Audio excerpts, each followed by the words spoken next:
Welcome to Visual Fractions.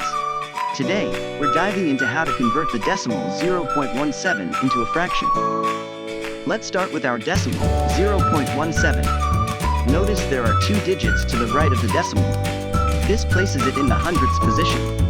To convert this decimal into a fraction, you initially put it over 1, essentially treating the decimal as the numerator in a fraction where the denominator is 1.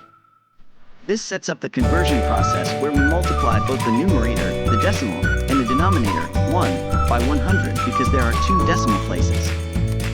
So, 0.17 times 100 gives us 17, and 1 times 100 gives us 100. This translates 0.17 to the fraction 17 over 100. And there you have it.